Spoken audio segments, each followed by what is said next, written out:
Oh, I don't know that. Okay, I'll try to find the other one. That's the one. Okay. I didn't log into that. You didn't?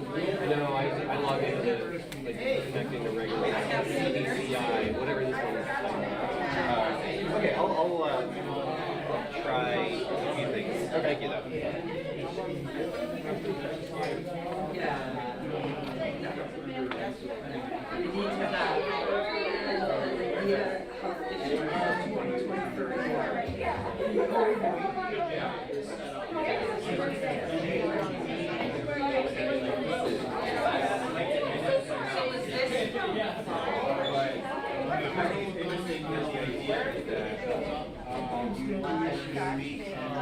Houses that share Java are one of the living houses. I mean, that's just like, okay. I haven't heard the house say that.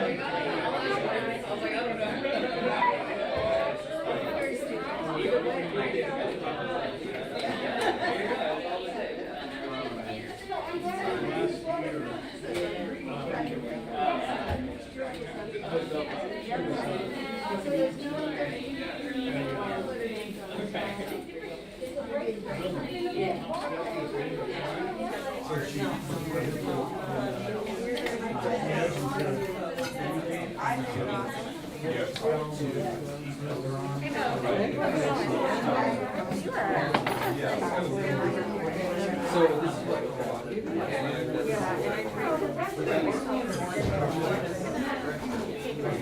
please do. Oh my god, it's like the third one. Like it's a picture of a picture. Yeah. Let's see how far we can go. So if you know the date. I sent her a text.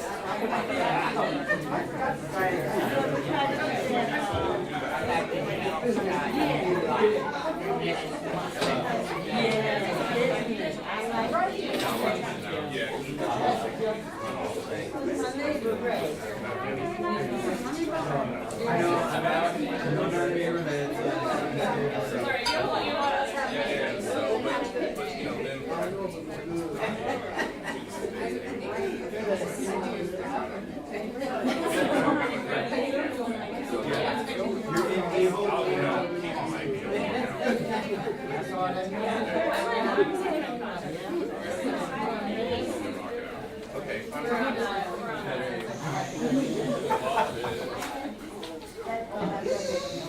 This is the kind of neighborhood association.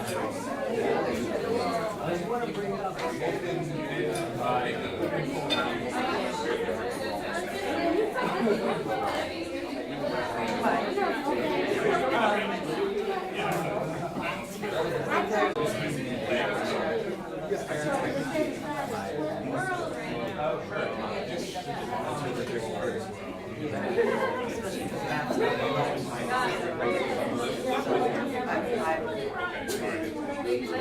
I'm not.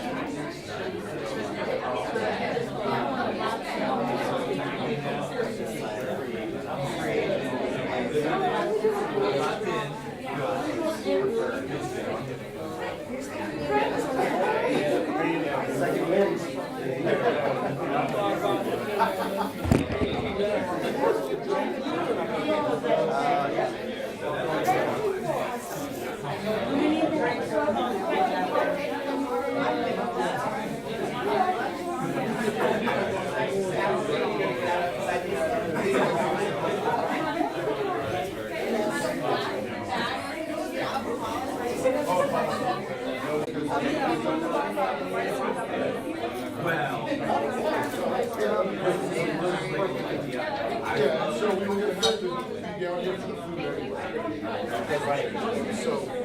like if we get like 20 more people, I don't think we need to share. Oh wow.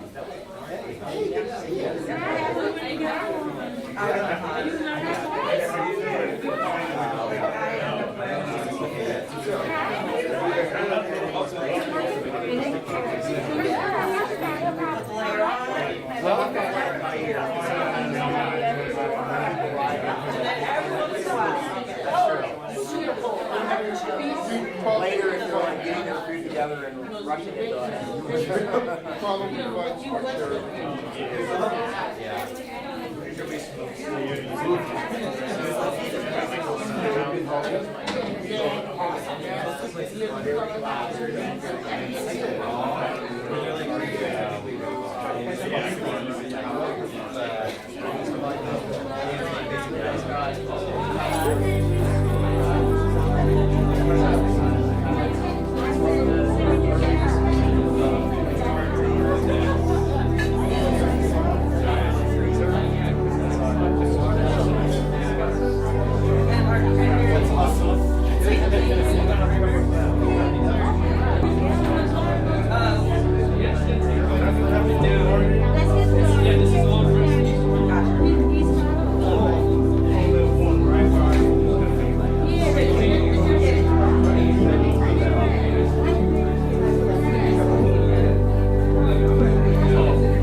that were to happen, I would be able to, it is possible to not break the stream, but I would maybe do like one person at a time. But I think at this point, as long as we're trying to get a couple extra chairs, we're going to see down here.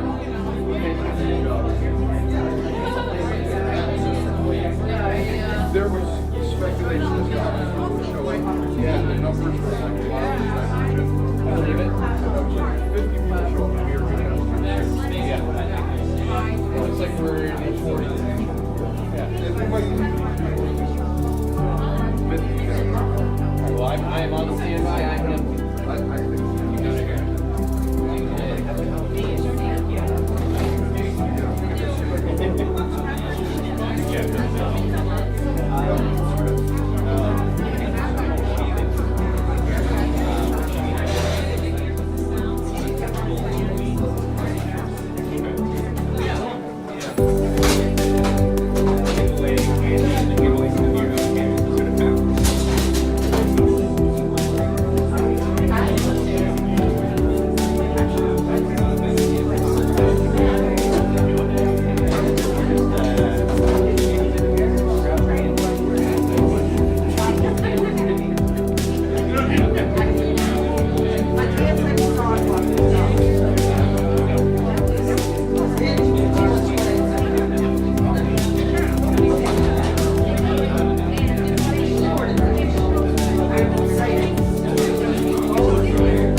time? We're good?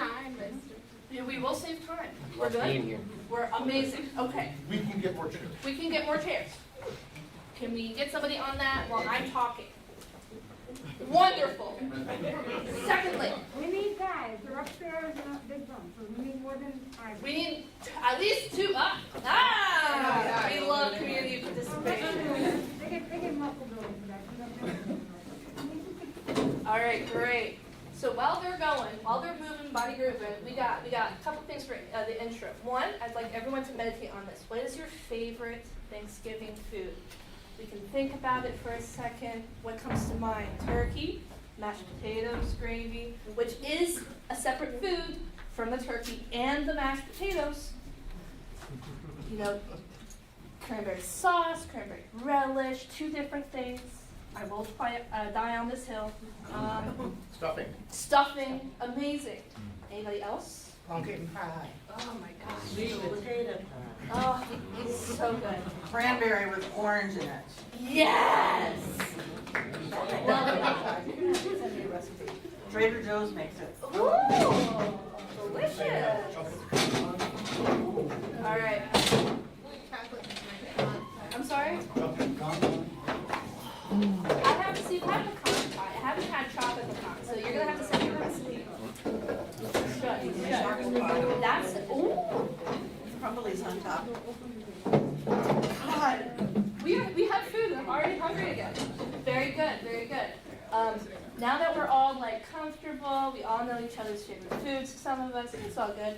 My name is Hannah. I am the facilitator for Harwood. And if it's all right for you, I'll go first. Absolutely, go ahead. Amazing. So first things first on the real list, we have a call for dues for Harwood. Also, if you want to give dues to Abel, that's good, but that's not on the agenda. You can do the dues. You can do it by check. Give it to one of our council people. You can, or board members, excuse me. You can pay them online, and we'll get to it because we have a new cool thing. Wow. And yeah. So just think about that. It's $5 for that. You get voting rights, which 10 Per household though, not per person. 10 per household. Amazing. So if you have roommates, all of you guys can pay 10. Or if you're a family, you have a partner, also 10. Amazing. Also, linked to that, HDA elections are in December. So why is that relevant? We get to vote on topics like who do we want to be our president? Who do we want to be our board members? And in order for you to be able to vote, you got to pay up. $10 per household. Amazing. All right, moving on. We have an update on the HCA website. I'll hand it to Hannah and Matt. Where they are. Ha! There is now a fancy button on the website for paying dues. Also lots of other things that we took off because they weren't relevant anymore. And it's getting a makeover.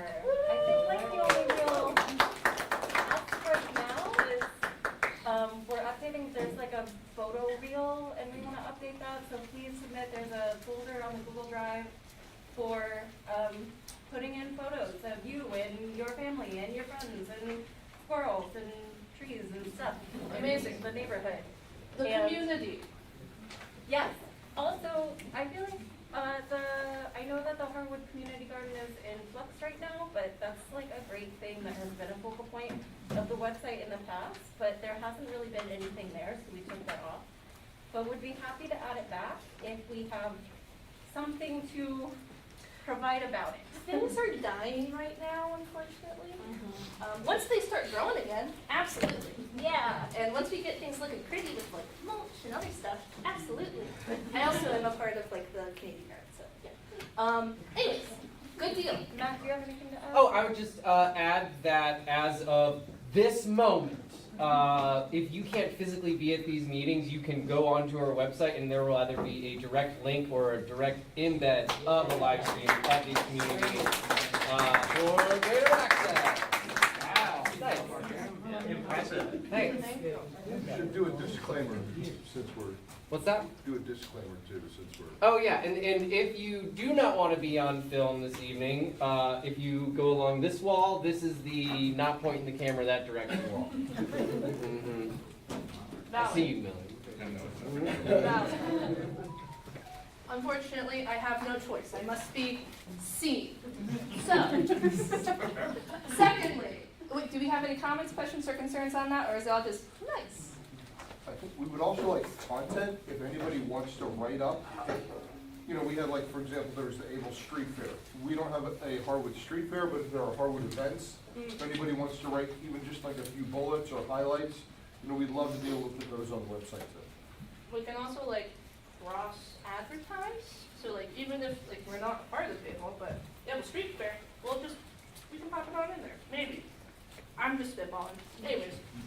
And if you don't know who to reach out to, you can send emails to either info or president at Harwood. What's the website? Harwood. I think it's Harwood Baltimore. We will post it somewhere eventually. Secondly, moving on. All right, we've got adopt a block application through Phil. You. What's going on? Harwood Baltimore. Yeah, I started a community garden down 27th and Moon, and we are having some issues with our adopt-a-lot, and the city's kind of going back and forth with us. So yeah, we'll be talking about that and hopefully getting some support from everyone.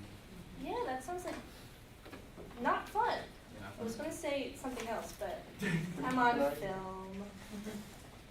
One of the things that Phil has requested is letters of support, Okay. because he's done a lot of work in that area. Other folks in this community association have worked hard to make that area cleaner and more visibly appealing. And as often is the case, competing developers, once they see other people doing all the work, they think they can take advantage of that and do whatever they want. We don't know exactly what they want to put in there. They have not been forthcoming. The city has not been forthcoming. But the bottom line is that this is our space. This is a space that we have put work into. Not just Phil, but like lots of people in this community association. We would help support, but we also want to make sure that we do it with the sort of imprimatur of the community. We don't want to just do these things unilaterally as a board. And so that's one of the reasons, like, we wanted to put this out here tonight, and maybe we'll try to do a little bit more outreach, but expect to hear us ask for opinions on this. There is also produce from the garden over there.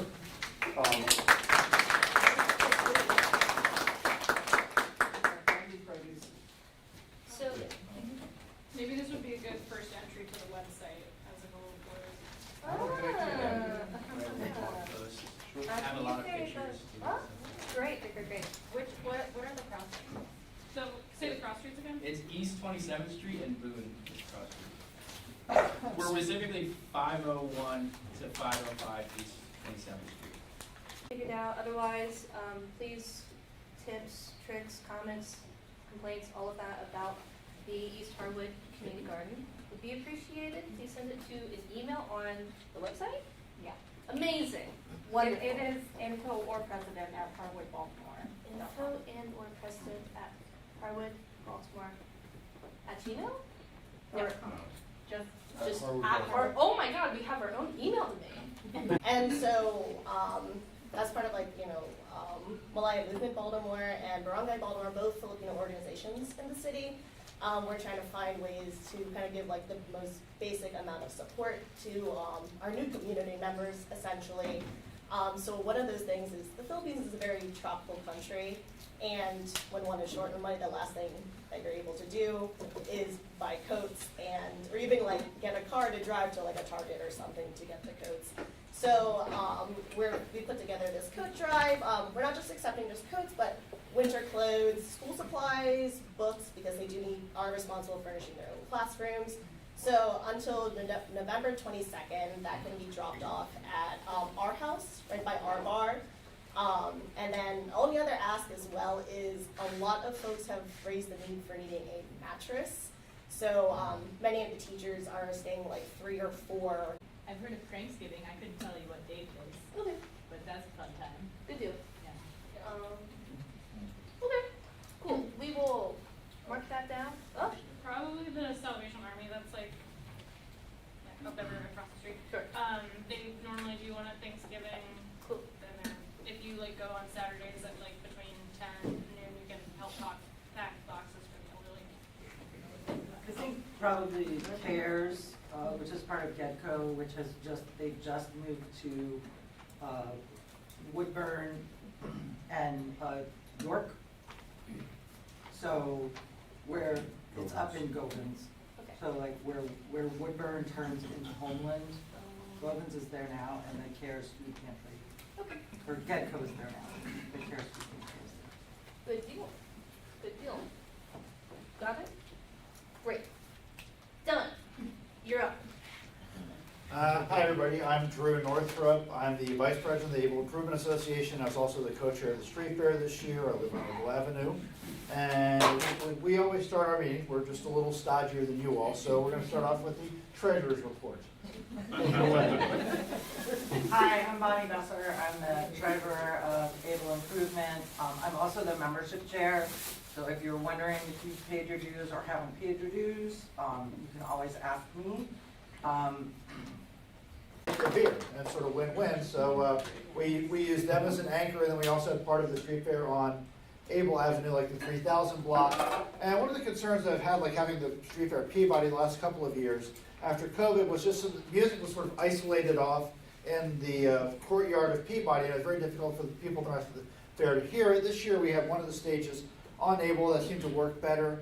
And we're sort of trying to take suggestions from people who attended it this year. If you've got feedback, we'd love to hear it. We did our own debriefing, but we obviously want to know what people think about the street fair to sort of make it a better experience for everybody. But yeah, basically, a lot of the lion's share of the credit goes to Dan and Lauren, who basically pivoted with the vendors and sort of dealt with all of that, just sort of straightening all that out, as well as Michael Klima and Ian Mahoney, who are basically the logistics people who just sort of made sure that whatever needed to get done got done. So just shout out to them as well. So long story short, we didn't lose money in the street fair, and that's the important thing. So the next thing we have on the agenda is poison ivy and health codes. Take it away, Jim. I'm Jim Ruarth-Lay, Able Street, 3200 block. Safety guy. Safety guy. Safety guy. Yeah, hence the yellow hat. For Able. And this is, I think, probably more of a sanitation issue than safety, but it's a sort of physical safety thing. I'm a dog walker, and my dogs stick their noses into vines and what have you along the sidewalks and everything. And so I noticed that there are a lot, actually quite a lot, of lots that have got poison ivy in them. And I didn't know what to do at first, and then somebody suggested, well, let's notify the city. It actually is against the health code to have poison ivy on any of the lots. So what I started doing was identifying the properties that have got poison ivy with the intention of notifying people, and then I had to go out of town for a while, so I lost track of that inventory, and now the leaves are falling off, so that's going to have to wait till spring. But anybody who's got poison ivy on their lots should be aware that if the health commissioner finds out about it, they can cite the responsible party. It is a misdemeanor to have poison ivy if you don't respond to the notification and remove it, with a possible fine of up to $500 and $1,000 if no action is taken on it. But I'd like to encourage everybody who's got poison ivy to do something about it for your neighbors, for your dog friends, to keep our sidewalks safe. While I've got the floor, I want to put a plug for a couple of safety items. One, we will still continue having the monthly neighborhood walk. That's the second Tuesday of each month, starting from the open space, 3200 32nd Street open space, starting at 7 o'clock on, again, second Tuesdays. With the early nights, bring a flashlight if you want to talk with our CDCBD safety rep and find out what's going on and take a walk around the neighborhood, see what where there may be concerns. Second safety item I want to bring up is holiday season and packages. We've had a lot of package thefts from porches recently. This is an issue that the police are working on, but we've not gotten a lot of feedback from them about the progress they're making and what, if anything, is being done about it. So the usual advice applies. If you are expecting a package and you're home, please take it off the porch as soon as possible. If you're not home, maybe you can get a neighbor to do it. And thirdly, maybe take advantage of the 7-Eleven or the other delivery boxes around the neighborhood so that it's in a lockbox and not sitting out there in a temptation to the feeble-minded passing by. There's an Amazon hub in the neighborhood now, I think. And there's, Is there? On St. Paul. yeah, there's the one on the St. Paul strip, yeah. What is an Amazon hub? I think it's just like, you could get packages there, you could return things there. Okay. It's probably because we're so close to a college and the students need someplace, but that doesn't mean we can't all use it too. And if you get Any questions for packages Jim? from- Oh, excuse me, I'm sorry. if you get packages from FedEx and UPS, you can actually schedule your package for a day when you're going to be home. So Good. you should take advantage of that whenever you can. And then you can track them on your phone, exactly where they are in your neighborhood and when they get there. So it really makes you more accessible to your items and the little porch pirates a little less exciting. Thank you, yes, good On advice. Amazon Hub, they really can minimize packages being stolen off the porch because it's right so close to the area. They got one at 7-Eleven, they got one at 7-Eleven, Safeway. yes, All right, so take advantage of those. yeah. Another way, you could, if your job allows it, have your package delivered to your job.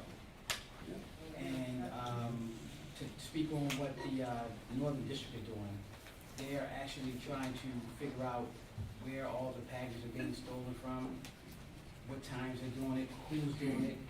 They have a couple of suspects right now that are doing it in some neighborhoods, so please let them know if it's happening a lot in your neighborhood, so they can start having cars roll through. And if we get a suspect, they will let me know so we can get community impact statements from the people in the neighborhood, so when they do come up to court, we can make sure they get prosecuted to the highest degree they can get prosecuted.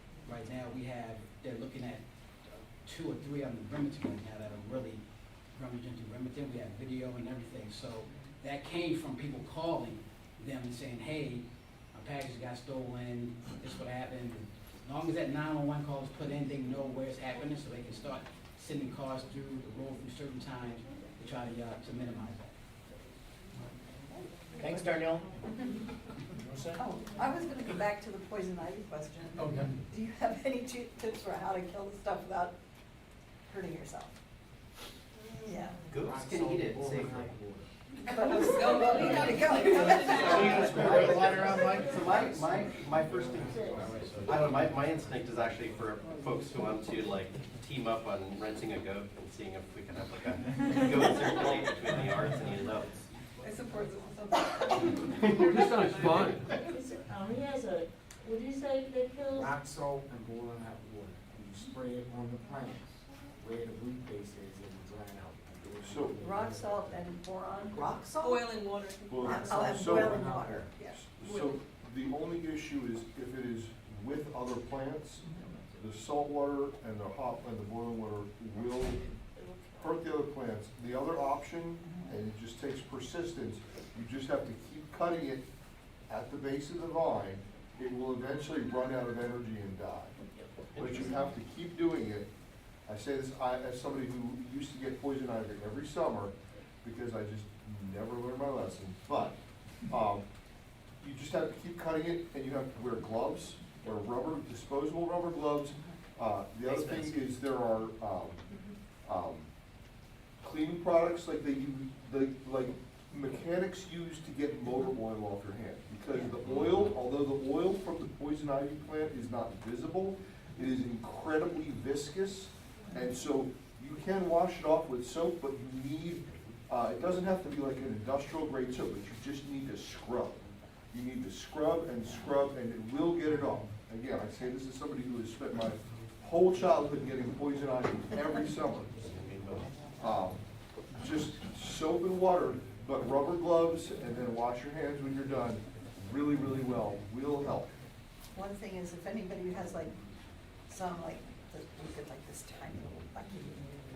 But if people have, I had a neighbor a while, like decades ago, but a bunch of it growing up the side of the house, they pulled it down and they just put it back in a tub to burn it. You cannot burn poison ivy. Do not burn it. Do not burn Don't poison burn it. ivy. It's not pot, you don't burn it. Yeah. Yes. Another option is if you have sufficient source of wood chips, you Okay. could do a really, really deep mulch. I'm talking 6 inches to. You could do a mulch with wood chips over poison ivy. Take it down with gloves, mulch it 6 inches to a foot, and that will smother it out. It'll probably seed back into the wood chips again, and you're like Isaac said, you'll have to like pulling it, but eventually, if you keep smothering it and pulling it within the next couple of years, you might maybe able to get If it can't put out leaves, it can't regenerate its energy. So what it does is it keeps pushing up from the root, and as long as it never gets a chance to put out leaves, eventually the root will run out of energy and die. But it's a vine, and it's extremely hardy, so it takes dedication. It is a weed, and if you have a lot that has a lot of perennial weeds like that, you know, one thing you can do too, if you really don't want to get cited, you have the time and energy, is tarp the whole thing for a season, kill everything off, and then seed it with some cover crop. You know, something like, you can do radishes, you can do crimson clover, and there's a lot of good native grasses here. And that can be done in a season or two, and that will really start to suppress your weed pressure. So, but yeah, with perennial weeds, it's gonna take time. So you gotta keep at it. This has been quite edifying. I've learned so much about how to handle poison ivy. This is awesome. It's quite the. I've also heard that if you pour denatured alcohol on where it touched you, it will neutralize the. No. I tried No. everything. You want to know what works? Gasoline. And And on that note, let's talk about the holidays. So our next thing is discussing the possible community holiday events, because obviously it's been sort of dormant since COVID, and now sort of I can see the weeds coming up from underneath to start this tradition again. So take it away, Shelley. Okay. At our last monthly meeting, we had a discussion about dividing some of the Able traditional holiday events. And there was a fair amount of interest in doing caroling again. We traditionally did caroling the Sunday before Christmas, and that this year I believe is Christmas Eve. So the date for caroling is tentatively the 17th of December, gathering at 3026 Able at 5 p.m., I believe. That's what we said? Yes, at 5 p.m. And then we head out into the community, targeting some of the houses where we know that there may be somebody living alone who would appreciate an elderly person maybe who can't get out, and or somebody with young children who would really appreciate having some carolers visit their house. So please come and join us, and if you have a musical instrument, you can kind of pick it up as, you know, whatever key we have to be trying to sing. Sorry. That would be just a a lot of fun. We used to have somebody who brought a guitar along, and I believe somebody brought a recorder along years ago. And we go for about an hour. And at the end, there will be cookies and something hot to drink. Can you say the cross streets one more time? The 3000 block of April, 3026, right in the middle, there's a street light. 3026. Yes. Thank you. The other thing that we used to do in Able was a progressive dinner on New Year's Eve. And we would go to 4 different houses. Appetizers, main course, dessert, and finally a champagne disco at the end. And then COVID came. It's a lot of gathering indoors. So we're sort of balking at reviving it as it used to be. There was some discussion of maybe doing some porch events. But heaters, outdoor yes, heaters. at somebody's porch that was street level, accessible. If there's interest in that, go ahead and. Shelley's not in charge. Shelley is not in charge. No, but I can be the conduit for ideas if anybody is interested in, say, hosting a porch event, and or if somebody has an outdoor heater that they'd be willing to lend for it. This would probably be happening the week between Christmas and New Year's, 4 or 5 different locations. It's still very vague, but we may need to have an ad hoc committee or something. Well, we do, so Jacqueline Mahoney is taking over community events from Right. Shelley, who has tirelessly organized community events for Very happily. maybe the whole time I've lived in Very the happily. neighborhood, and that's 21 years. So we're trying to come up with ideas for how we could continue some of those traditions, but maybe in different ways that don't involve cramming 50 people into a tiny Able Avenue house. Think about the open space, you probably do something with that, like outsider and heater in the open space. Yeah, if you can get a heater, yeah, I mean, there's options, it's just having somebody who can be like organized. And speaking of ad hoc committees, that brings us to our last thing, is unlike Harwood, where apparently people are run, actual elections, we actually have to chloroform people to put them in roles, and for the able, hierarchy. So that's sort of, we need to form the committee, the ad hoc committee that sort of drafts people and press gangs them into different positions in our organization. And I guess, do we have any volunteers who would like to run that committee? Because historically that was done by Jim Anthony, but Jim Anthony left the neighborhood, so we need somebody to step up and do that. Fuck it, I'll do it. So, if anybody wants to join the committee, just let me know, and we'll try and cajole, convince, and intimidate and pressure people into becoming, officers in the able organization.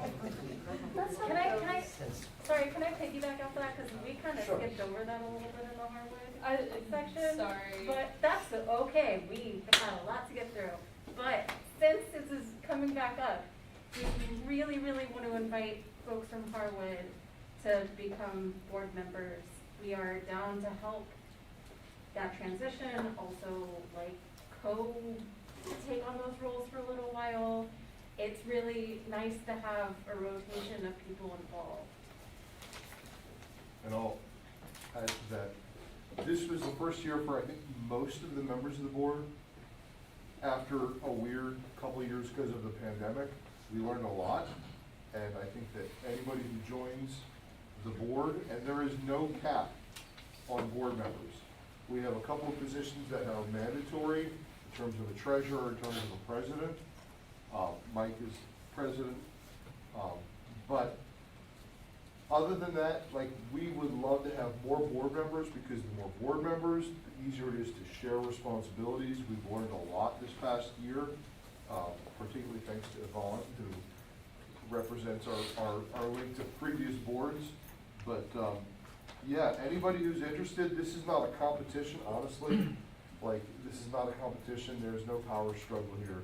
If you wanna be part of the board, you know, just let us know, and we can tell you what's involved, what the monthly expectations for your time burden will be, any of that. If you ever thought about being a board member or just being more involved, just let us know.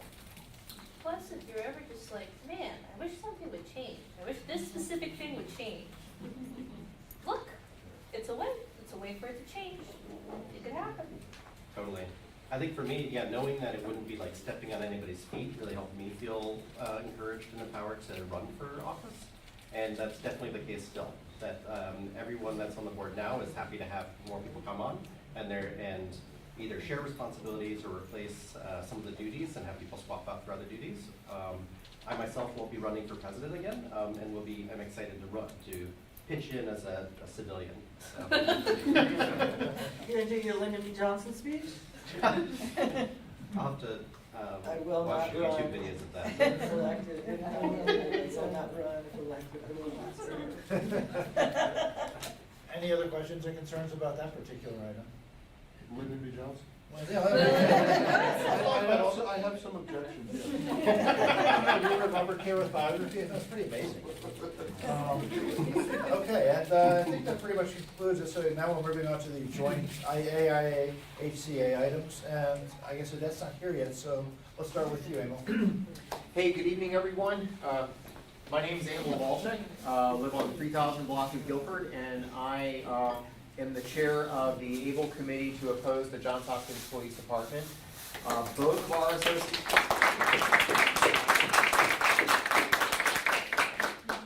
our associations have signed on to a letter to President Daniels about a year ago expressing our opposition, and Hopkins continues to move ahead with their plans despite all-around opposition from the community, from students, from faculty. Two things that you need to know about that are happening. We have applied for assistance from the Community Law Center for assistance in drafting legislation that would stop JHPD. And this was thanks to a connection that Mike made with Councilman Stokes and our connections with Councilwoman Odette Ramos. The Community Law Center continues to work to find a lawyer. They have not found one. It's been several weeks. I don't know what our chances are, but the pro bono coordinator 2 weeks ago told me that they had a lead that they were following up on. So I have nothing, I don't have good news to report on that front. Second thing that you need to know about is Johns Hopkins has published a list of directives that the police department, that would govern the police department, and they put this out for public comment due November 20th. These directives have raised a fair bit of concern, and I've been invited to participate in meetings of there's a faculty senate committee. So the Krieger School of Arts and Sciences at Johns Hopkins University has an academic senate, and they created a committee on opposing JHPD and have invited some community members and student worker representatives. And some of the issues that have been flagged are, number one, Directive 486 says that if there is a disruption to a meeting by some kind of, the Directive 486 is on protests, how to handle protests. So if there is a disruption to a meeting or an action that prevents a meeting from functioning, that the police can arrest people on the charge of wanton trespass, saying that this is private property, you are not allowed to be here, and then can lock them up and charge them with this offense. Second, they have a directive on traffic control and traffic regulations. It's 40 pages long, and so somebody was saying, how much traffic do they have to be? Do they think they're going to be directing that they need a 40-page regulation? So that's raised eyebrows. And a third point, there's a directive on how disciplinary charges will be treated if a police officer is found to be in violation of disciplinary code. And the committee that runs this is just like 3 people. They're almost like there's vice presidential level. There is no representative from other sectors of the campus. There's no community representation. I heard one faculty member say, this is Lester Spence, and he said, this looks like the The committee you would appoint if you wanted to just like quash anything. So that's just like 3 of the problems that have been identified with the directives. If you were, oh, question. Will the police be armed? Yes. Yes. Of course. There's Part of been the 16 car fines. For real? For real? There's a directive on the kinds of weapons that they'll use, including electrical discharge weapons like tasers, and some kind of like heavier caliber weapons as well. Where do we find the directives? So it is on publicsafety.jhu.edu. And if somebody can look that up, if I'm not correct, I can give you my contact information. I've got the links for you. The faculty committee has created a Google Doc where they're inviting people to comment on the directives. So if you're interested in getting involved with this and looking at something, let me know and I can get you in touch with those people. Hi, Darnell. Hi, also. Did Darnell, were you introduced Darnell Wharton from the from the state's attorney's office community liaison? Amazing. So, also to let you know, I don't know if anybody doesn't know, that the John Hopkins, if they get this police department, they do not fall under the consent decree. So,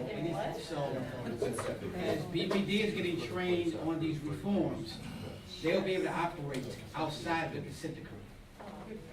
So any John Hopkins facility across the city, they have jurisdiction, I think, between 3 and 5 miles every direction. Jesus. So we're talking the Harry and Jeanette Weinberg buildings, all those buildings that can spill into your neighborhood.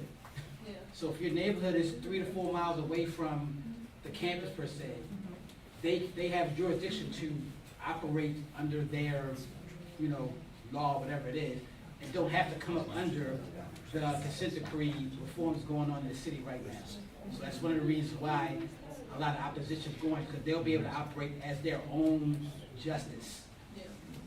Thanks, sir. Who will they? All right, so those are the 2 main news items that I wanted to share with you. Are there any other questions? I have another question. So, because I'm new here, I moved here a year ago, and I'm just getting little bits and pieces about the Johns Hopkins police. So the reason for them having the police, what is their reason that they're given to have the police? And what's their reason for having the police be armed?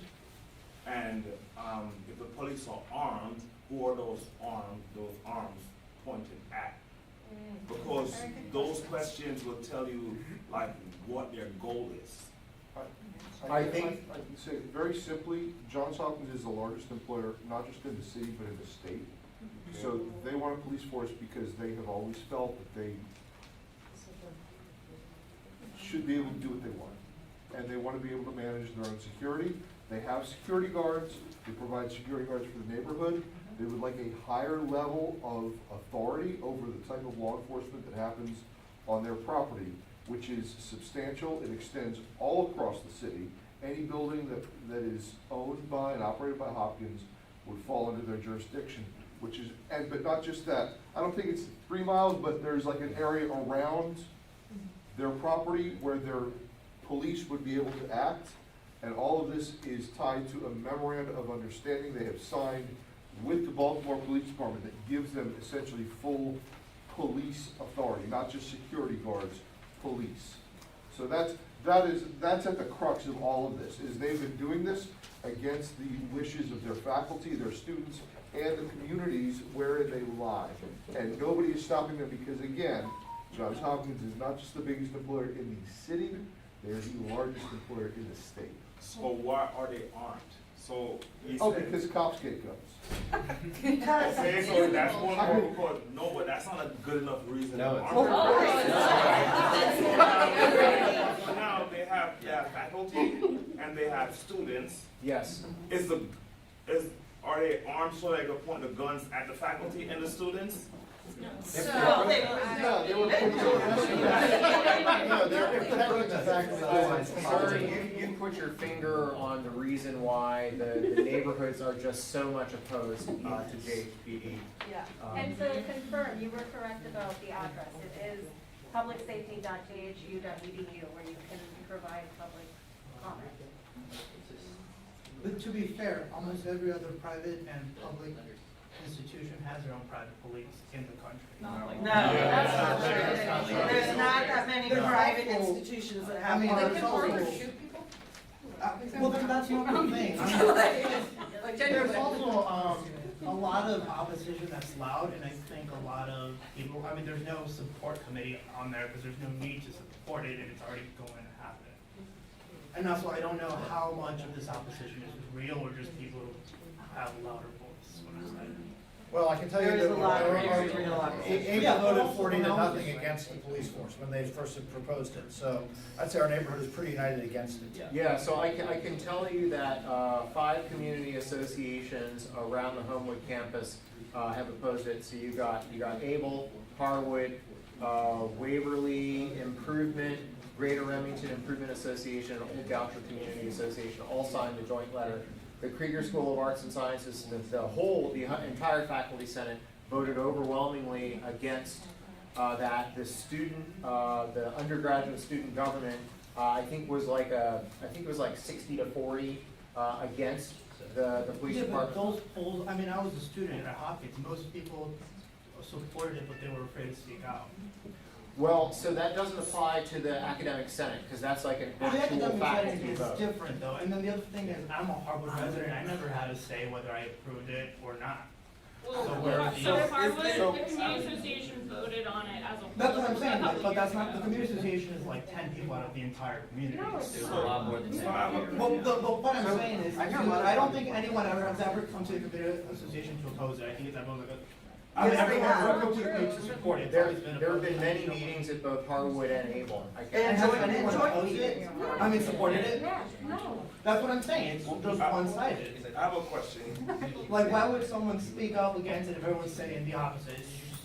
You went to Johns Hopkins, right? I think it was about 70-30 when. So, I'm wondering, does Johns Hopkins really have a problem with their students and their staff that they need No, to have? no, it's the police. people have. They need to be able to present to potential students and their parents that this is not scary Baltimore and that they're going to protect But I'm saying, their students from scary Baltimore. All right, y'all. Okay, The point of this was not to get into a debate. Okay.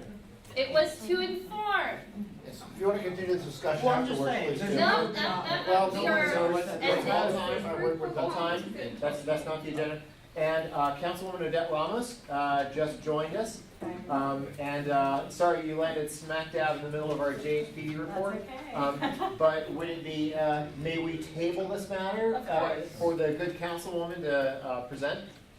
And then we'll pick up when she's done. I do just want to emphasize, let's talk afterwards. I can tell you, it has not been unanimously opposed. We have had public discussion about this in the past.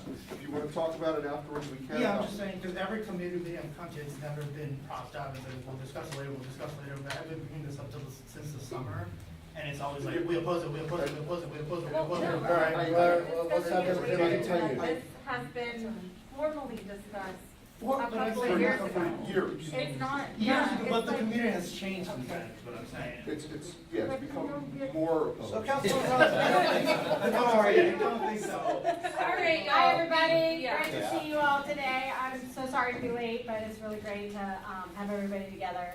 I have a couple of updates, and I will stay afterwards since I was late in case there's any other issues that you want me to follow up on. So I live in the Able community, right about a block from the Waverly Market. And so a couple of pieces of good news. One piece of really good news you probably already heard about already is that the Baltimore Book Festival will forever and always be in this area along Greenman Avenue. So that's really good. Long fight. We were thinking of the spring, we may be doing it in the fall, we'll let you know, but we're gonna, right now the plan is to close Green Mount basically for that weekend if we can, if the fire department will. But use the side streets and use Peabody and you know, just to spread out. It's a great festival. Again, we did the Waverly Book Festival last year and did a great job, so we want it it will be the Baltimore Book Festival, like the real thing is gonna be over here, so I'm super excited about that. The other bit of good news is, it's a mixed bag, I have to say, for me, but, the mayor vetoed the redistricting map that the council passed. So that means that the District 14 gets all of Harwood. So I have both now for District 14. So that's good. The bad news about that is that I lose Clifton Park, and I'm very upset about it. But it'll all work out. And that's done, thank God, and we can just go on.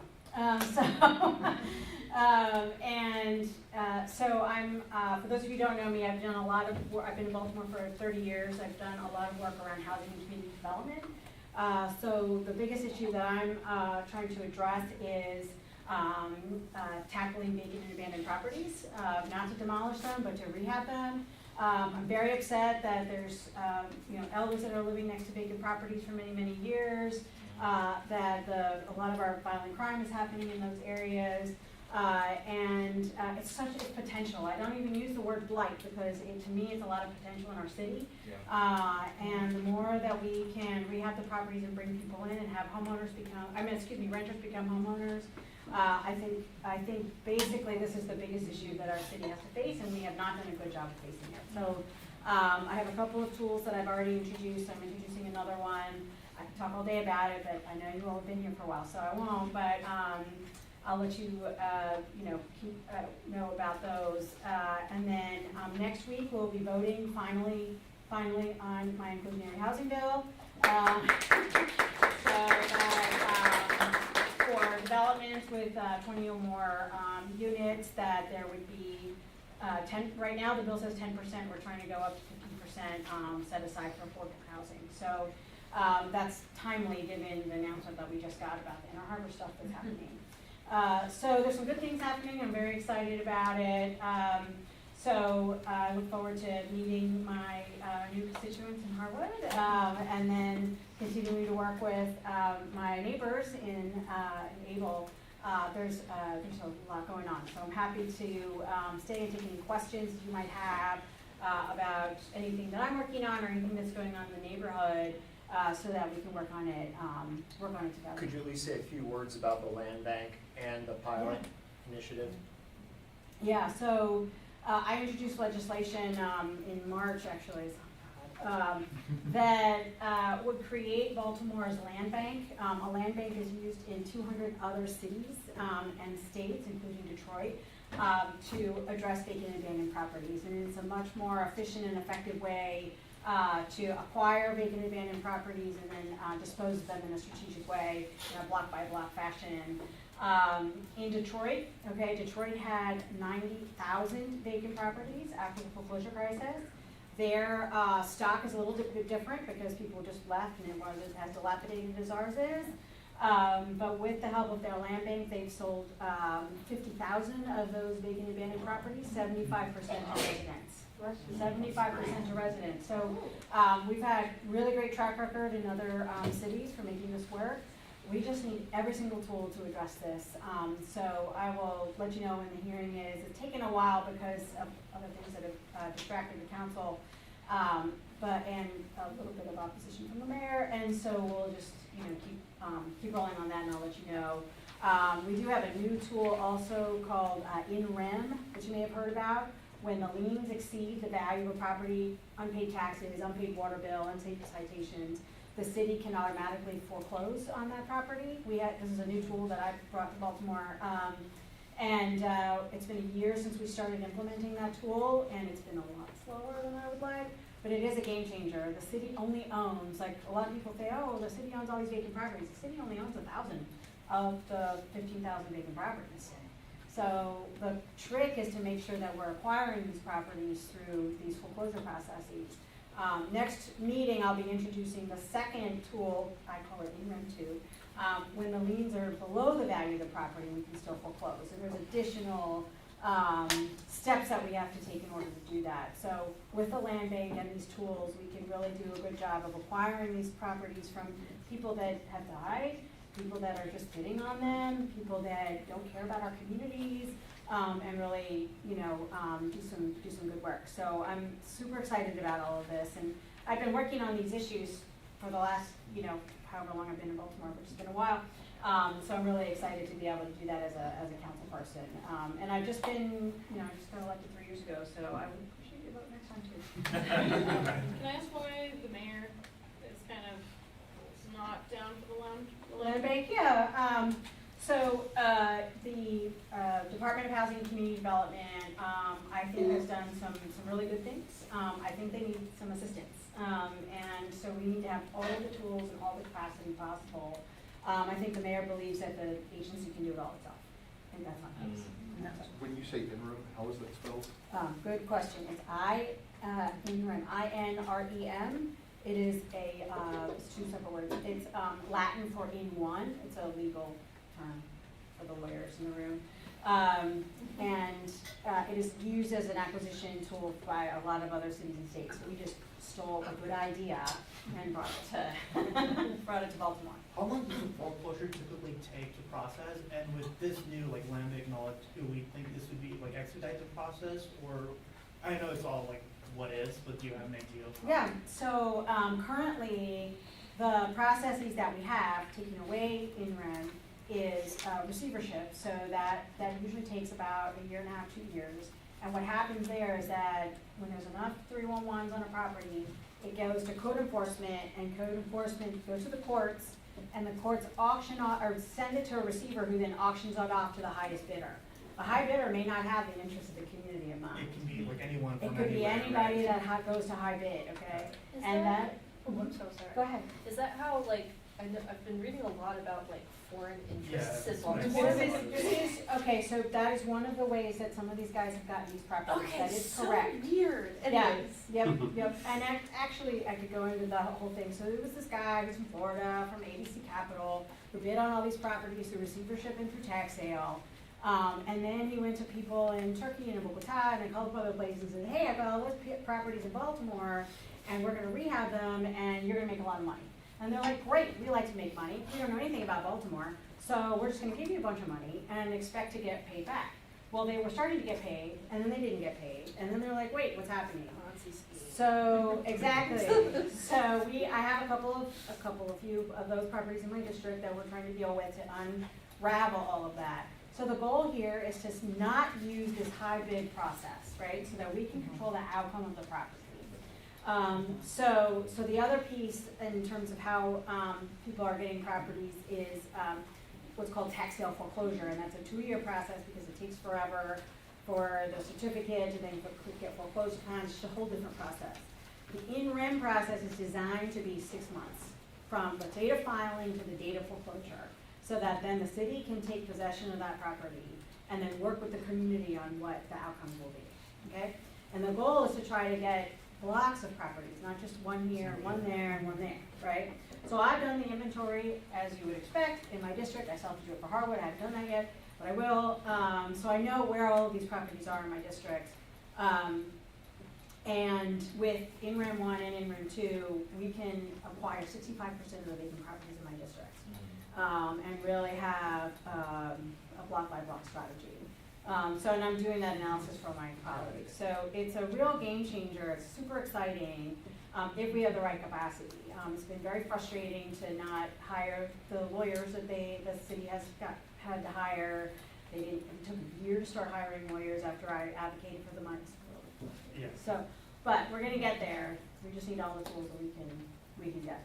So. And the land bank, is that something like the city council has to approve, or is that Yeah, something we have to that- create it through Okay. legislation, so I have, That's it's helpful. already in the charter, there's already charter language. We already took care of the state law, because I did that in my last job, and so, we just have to create it here.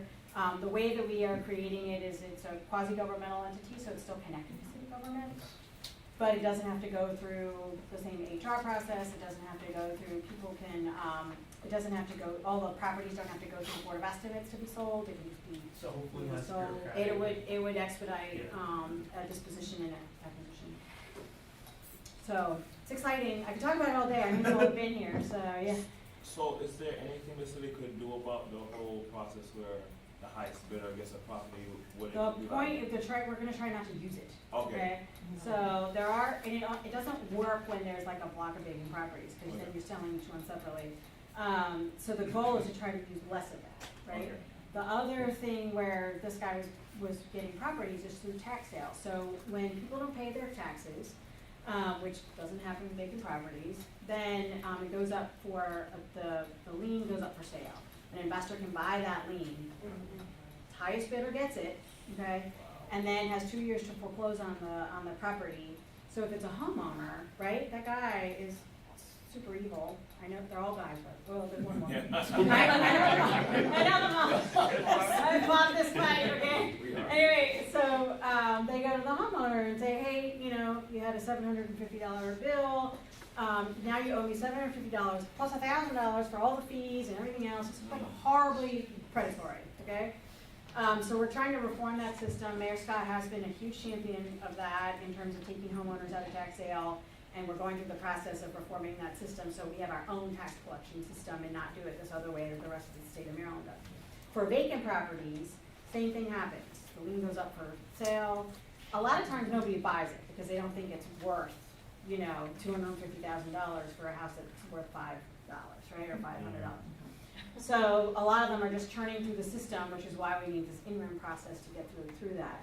Some of them are being bought, and they're being bought by the highest bidder, and then they take the 2 years to foreclose, and then they take possession of it, and then, so we're gonna slowly just wean ourselves from using those two systems of having to, dealing with addressing vacant Wait, Is there Missy going first, good. Before you continue, just wanna let everyone know, just time check, it is 8 o'clock, so you can keep on going. I'm just, the folks that No, I need to go to appreciate it. sleep. I'm sorry, I'm the one It is- that no, you thank you. missed it, so I can have, we can have a separate Yeah, conversation. yeah, Yeah, so Yvonne, we should check in after, Well, I yeah. just want to ask real quick, Okay. because I wanted to go, I mean, not go over it. On the new process, is there a definitive about what people have to do with that process? Yeah. So that's a great question. So the city has a process, in its current form when they sell city-owned properties to somebody called a land disposition agreement, and technically, the person has to pull permits within 6 months. The city has never used that tool in terms of bringing it back, in terms of a clawback, okay? So like we've got all these properties in limbo at the moment, okay? This is true for receivership and also when we're, selling. So what the land bank plans on doing, and I think Commissioner Kennedy's working on that to see if we can do something better from a city perspective, but the land bank would have the same type of agreement, but have a very specific clawback position saying that if you don't do these things in this amount of time, we're gonna take it back. We tried to do what's called a deed in escrow that Cleveland does, which means that the land bank would hold the deed until the house is rehabbed, but we got a lot of pushback from developers and from rehabbers saying, well, we can't raise money without site control. So we might go there at some point, but I'm not doing that right now. But yeah, that's the goal, is like, this has to get done. Very fast. Yeah. And Detroit has a draft or a sign that. Right. It works. So I just wondered how we would start in now. Yep. Thank you. All right. Yeah, I was just gonna say, is there a way to talk to you and, outside of the meeting? Just Yes, in the interest of so first of all, I have a weekly newsletter that comes out on Monday, so you can email me and I will add you to the list so you get these fairly lengthy, unfortunately, emails. But also I'm happy to have a separate conversation about all of this, so people can contact me, odette.ramos@baltimorecity.gov. So again, sorry to be late. Thanks, Annette. All right, so resuming the JHPD discussion, the last item that I wanted to do is I'd like to introduce a representative of the Union of the Student Workers at Johns Hopkins University, Teachers, Researchers United, or TRUE. Here's Alex. Come on up. Hey y'all. So I'll be brief. Neil covered a lot of the sort of action items for y'all on the community association level. I'll foreground that when we talk to our members, the vast majority felt that not the creation of a police force would make them unsafe, would make their coworkers unsafe, and reproduce the kind of violence that led to the Chicago private police force murdering someone, that led to the Harvard private police force racially profiling black students, and that has led police forces across higher ed institutions to actively prosecute and seek out unionized workers. So that's been the real center of a lot of how we feel, and also as community members, a sense that a private entity should have public control over our neighborhoods, our lives, that our boss shouldn't also be the state for us. I mean, and if you look at the boundaries of the JP MOU, they'll have control over everything from like Charles Street, but also they'll have control over the Washington Monument, the very symbol of Baltimore, is going to be under JHPD jurisdiction if this police force is created. And yeah, as we were talking about earlier, folks who could have semi-automatic weapons will be authorized to do so by their current policies. So we've been strongly opposed and are hopeful that some of the policies that Emil was talking about can go through, and we're hopeful that both Able and Harwood will continue to be strong partners in this, because we know that these police won't make our neighborhood safer, they won't make our university safer, and they'll be used to exercise power without democratic control and outside existing systems for accountability.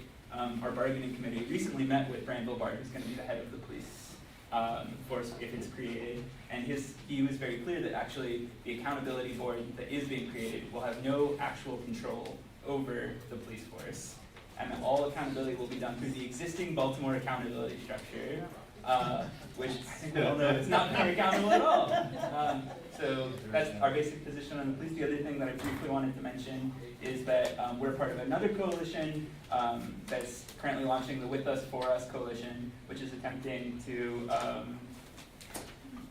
bring together a variety of unions. This is being spearheaded by SCAU 1199, but we're involved, as are a variety of unions, nonprofit organizations, activist organizations, community organizations, trying to get institutions, 15 anchor institutions like Johns Hopkins, to pay their fair share. So currently, private institutions, private nonprofit institutions like Hopkins do not have to pay property tax, but they sit on huge banks of property. Hopkins doesn't pay any property tax? No. No, Yeah. it's not perfect. So currently they pay what is called a payment in lieu of tax, a pilot fee, but currently that fee in total across institutions is $5 million of $6 million, in lieu of $110 million, which they ought to be paying, or would justly be paying. So this coalition is pushing to bring that number a little closer to fair value, to fund community wealth in the city of Baltimore, and provide some just feedback for the sort of space that Hopkins and similar institutions bring up. Now, again, as community members, there will be a sort of like partial speak out launch of some of this work on Wednesday at noon at a urban farm in Plantation Park Heights. But there will also be efforts to be bringing this as a ballot initiative, and that will require collecting signatures, and the coalition would like to have representatives come back to y'all's meetings in the sort of next month's meetings to bring someone to sort of begin to talk about what it means to collect signatures, and hopefully collect some of y'all's signatures and get really involved in this possibility of, again, having a little more democratic control over our own communities, and making sure that the money that comes from Baltimore, that comes from our work, that comes from our communities doesn't sit in some sort of like golden coffer out in New York or something. So Where is that again? Where is this? The speak out, it's going to be at Plantation Heights Park at an urban farm there. It's called Agri-Hood, I think. Yeah, it'll be, yeah, and it's currently I think the only social media is on Facebook, but it's With Us, For Us. Yeah. Well, thank you very much. So do we have any announcements or other community updates that people want to give? Good. I'd like to put a plug in for the Baltimore Time Bank. So a time bank is a group of people who share their talents and energy and exchange time credits rather than money. So it's a way for people to help each other based on reciprocity and The kinds of things people do is there's like transportation, people giving financial aid, ride to the doctors, ride to the towing lot. There's offers for like reviewing resumes. We had an exchange, creative conversation. Somebody wanted to learn about publishing ebooks and met someone through the Time Bank and did an exchange for that. We meet once a month. We've been alternating between in-person and online. And tomorrow evening at the Village Learning Place, 7 o'clock, we're having an in-person potluck social at the Time Bank. And you're all welcome to come. What Thanks. time is that? It's at 7 p.m. tomorrow at the Village Learning Place. And our website is letsbemore.timebanks.org. That's letsbemore, LETSBMORE. Thanks. Any other announcements? Cinda. Able Community Dumpster, Tuesday, November 14th. Next Tuesday. What's the address, what's the location? 31st and Able.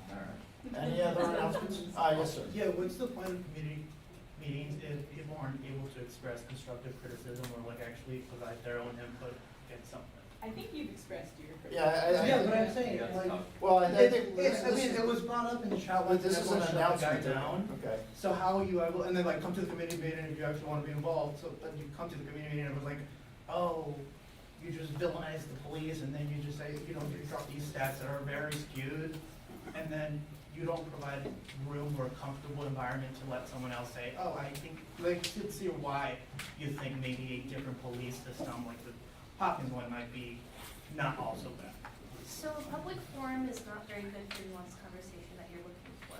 What So you're- this isn't a committee meeting, this is a So, public no, forum can now? I please speak? Yes. Thank you. So what you're looking for is a face-to-face with people in power, which we have. We have these people in power that are here willing to talk to you. But in this community meeting, it would be, you said your piece, right? We've all heard your piece. And then now, if you want something to be done about your piece, you need to talk to the people. But it's not gonna come up because the community is all in. Well, you don't know that yet. It is an open agenda, so if there's a large amount of other people that are extremely pro-police that you're aware of that we haven't reached, please feel free to bring that to our attention. Because in my time, last year, like in like door to door, like talking with folks about it, it's, I'm just gonna say. I mean, I don't wanna, it's a little bit off topic, I guess, Well, a not little really, bit, because but I I would brought it up love in the to. summer and I keep being told, bring it up in the community meeting, don't do this, the chat isn't the place for this. So, but I also wanna point out that a few times when we were talking about the mural design, like list for a mural, we all said, oh, we need the community involved, we need to send out letters to every single meeting. But when we're gonna decide whether we support or oppose the community, if this is all it, we're not gonna send out letters to every community neighbor, that doesn't make sense to me. Mostly limited by capacity, not in. I understand, Yeah. but why do we need to tell every single person if we should put this mural out, but not whether or not we support police, without having this cue like, do you support this police that will have weapons and murder you, or do you support a police that will provide safety? Because if you look at the poll data in Baltimore City, the way you skew the question, people are like, yes, more police, or they're gonna bring safety. But if you say more police that will kill you, no. So the wording is a whole issue. The thing about the police conversation is that the private police force has been in conversation. It started a couple of I years ago. understand, And like, I hear you, but there should be consistent feedback on it.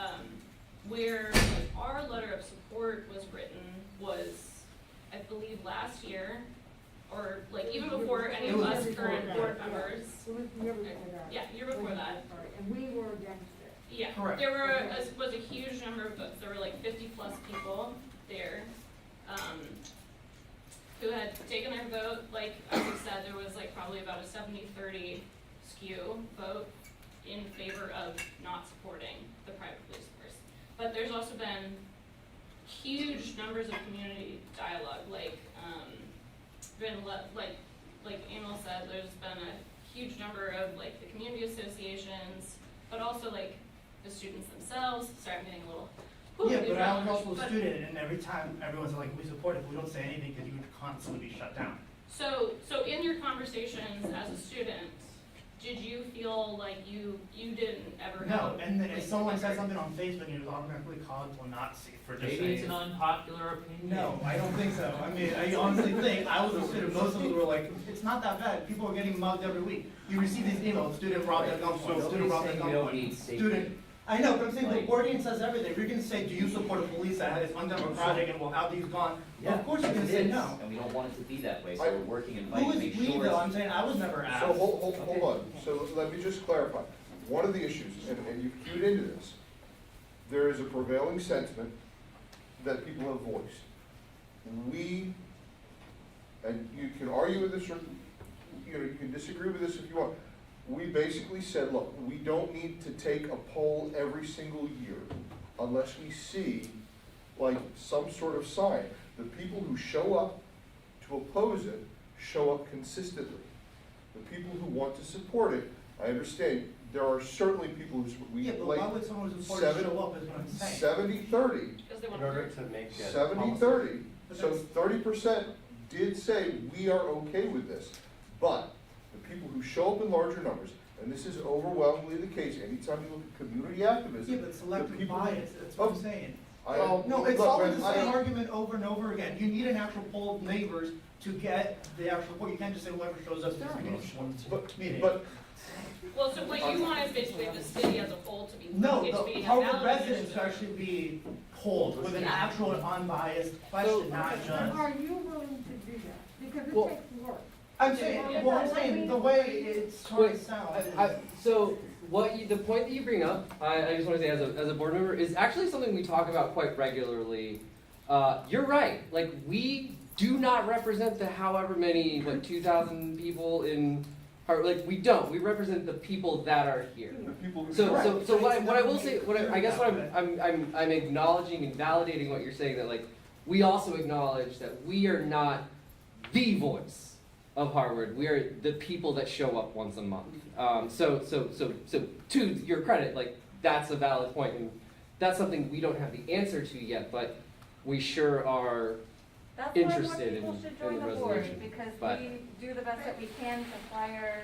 We spend several hours a month flyering to try to get people out, try to figure out how people would find this more accessible, make a live stream. Like, we only have so much capacity as a board of volunteers. No, I understand, So I'm we just saying need more people. as soon as I brought up the shutdown, that's not inviting. Same thing happened for students when I was a student, everyone, you were constantly shut down, so you wouldn't wanna say, well, I mean, you've been shut down. I think I know, people have been I'm- listening to what you've been saying. That's not what I'm saying. Okay, but that's not what I'm saying. Like, as soon as I said that, everyone said scream. That's what I'm saying. You can rewatch the video. Wait, watch the video. I've been to a bunch of community pro-police meetings where Hopkins came to present why it's a great thing.